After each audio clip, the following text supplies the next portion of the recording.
Samantala mga kabrigadang NAMFREL naman nanawagan ng aksyon para sa bumababang bilang ng mga botante sa Misamis Oriental. Brigada Sheila Matibag, i-brigada mo! Brigada! Live report!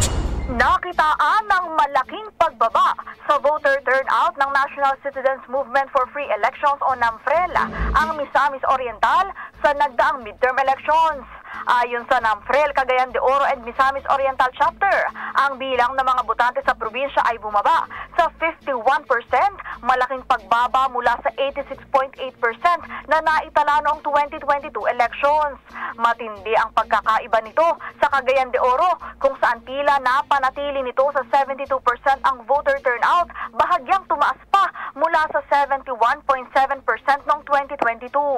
Dagdag pa ng election watchdog, striking ang bilang ng mga bumoto sa Misamis Oriental kumpara sa 78.7% noong 2019 midterm elections.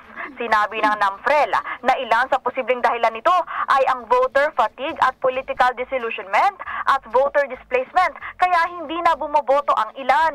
Dahil dito, nanawagan ang grupo ng eksaminasyon at assessment upang matugunan ang problema sa pagbaba ng bilang ng mga bumoboto.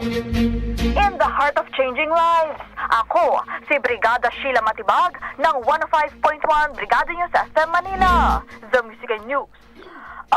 Brigada Balita Nationwide. Ang bahaging ito ay hatid sa atin ng Fast Relax. Tanggal ang sakit, ora mismo.